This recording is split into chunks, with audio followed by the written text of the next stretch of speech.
Greetings, YouTubians, and welcome back to Wayne Sharp World, where today we're going to be taking a look at a knife so new it's not even out yet. That is none other than the Urban EDC Baby Barlow. Now, before I go any further into this review, I'd like to thank you guys for tuning in today. If you like what you see, please do me a huge favor. Hit that subscribe button, follow along, and I will continue to bring you the content. Now, let's take a look at some overall specs on this knife right here. We have an overall length of 5 inches with a blade length coming in at 2.1 inches, a cutting edge coming in at 2 inches with a blade width of 0.76 inches.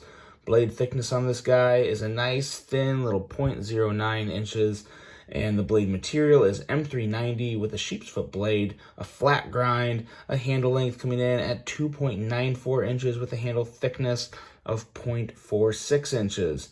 Handle width on this guy is 0.81 inches with the handle material on this version of G10, but they are also available in micarta and titanium.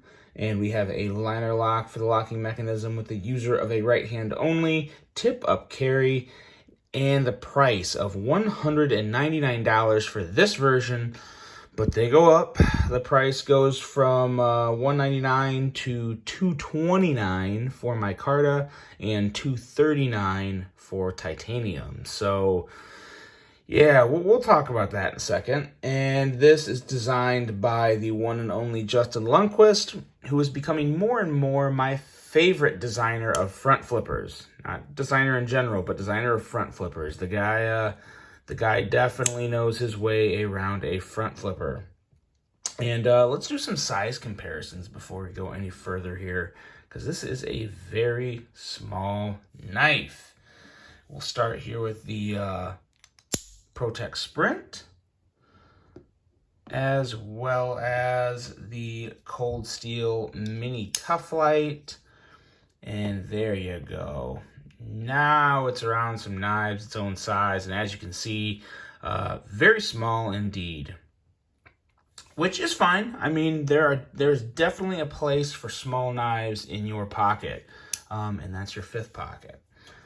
But whether or not that's the only knife you carry, it depends. I mean, you know, again, different folks, different strokes.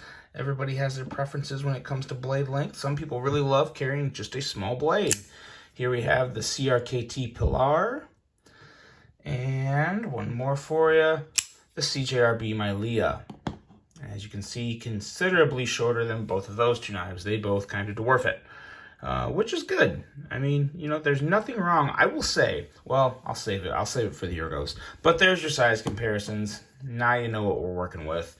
And let's get talking about this knife. One other important thing to know, guys, like I said, this knife is not available. It is currently available for pre-order. So this will be linked below to go do all that if you wanna pick one up.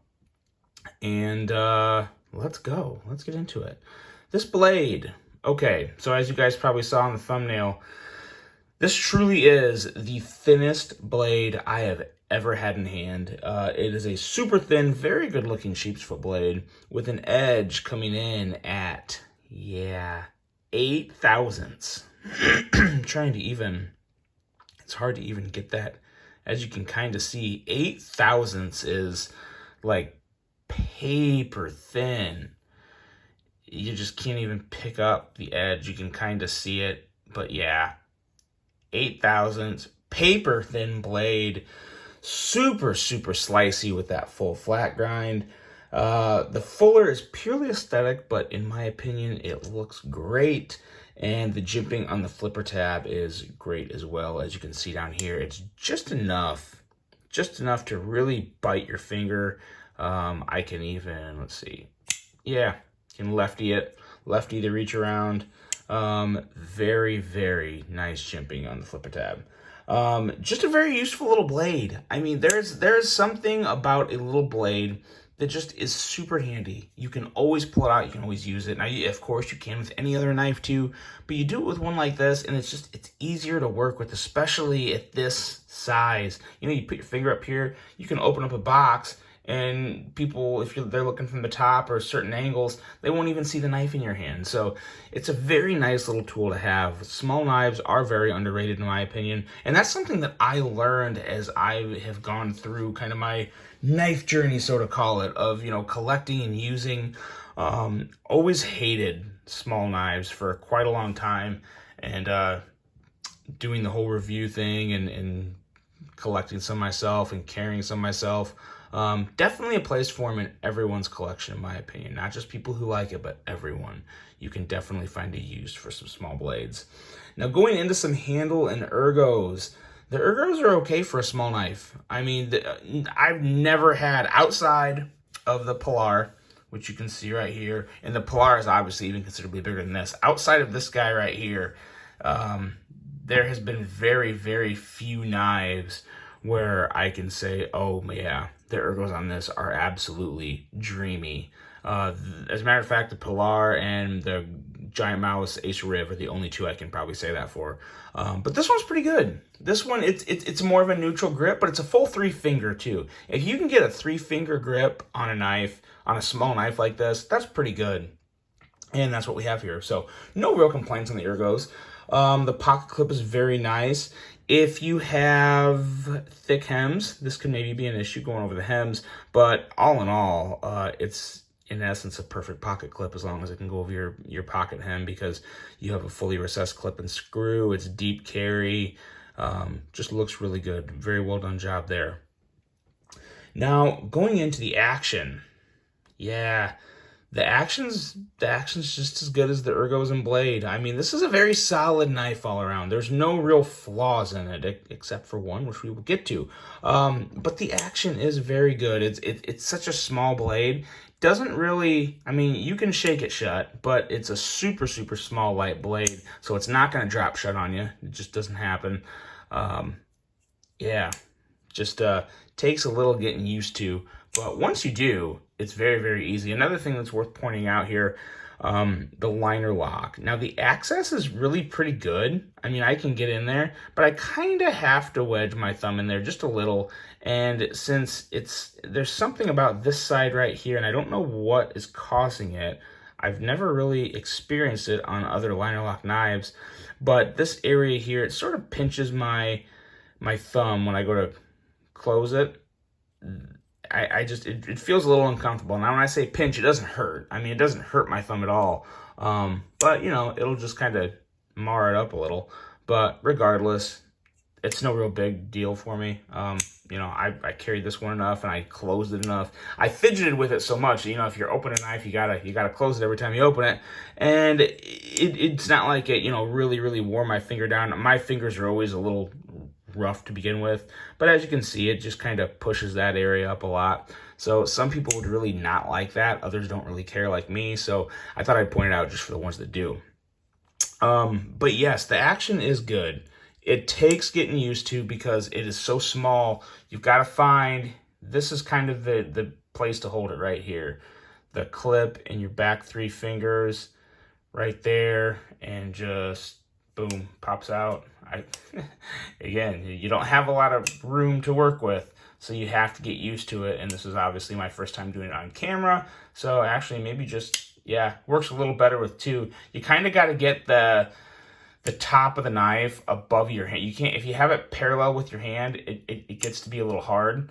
But if you can have the top of the knife kind of above your hand right here, so you can come down on it, that's what makes it a little easier for me. But then when you do that, there's not a lot of handle left, so you really have to reach down and get a good grip to do that. So you get it in hand, you play with it. It's kind of difficult to describe sometimes, but it's a lot easier to figure out in hand. This is not a hard knife to deploy, not a tricky one. You just got to figure it out, and once you get it figured out, the action's totally good for you. And yes, as you saw already, it is reach around approved.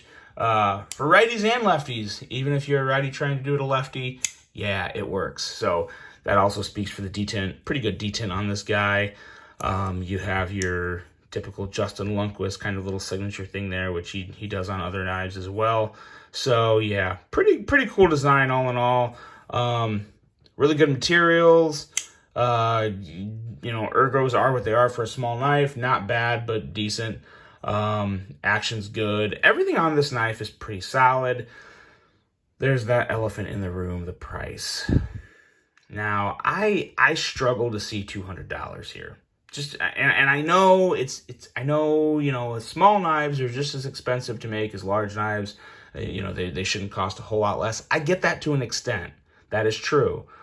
But I just feel like this could be, I think they could do a lot better with the price than $200. Then you get to the titanium version, it's $239. Ooh, yeah, I can't. I struggle with that. To me, this knife is kind of in that 100 and I don't know. I don't even want to really go and get guessing price, because it really does. There's so many different ways a price can be affected, from quantity to material availability to the vendor you're using to supply the materials. There's so many things that factor in, but I struggle to see $200 here. I could recommend this based off the quality and the action and design. But if you're looking for a reasonably priced knife, I couldn't recommend this. If you're like, oh, where's the best knife I can get for $200? I'm never going to recommend this knife. It's not there. There's too many other options, even smaller knives. I mean, every knife I showed you on this table, I mean, hell, these two here, the Milea and the Pilar, are $30 knives. So I just struggle to get in the $200 range with this. So it's just my opinion. But again, if you're looking for a reasonably priced knife, it's not one I would recommend. But if you're looking for one that's just sweet, unique, and good fidget factor, yeah, I mean, knock yourself out. This is a decent knife in terms of quality and all that. You're not going to get a knife that's gonna, you're not going to get a lemon, I guess is the best way to put it. But yeah, could do better on the price. But that's it. That's what I got for you guys. That is the Urban EDC Baby Barlow. Let me know what you guys think. Hope you enjoyed this one. Hope you have a great rest of your day. And until the next one, I'm out.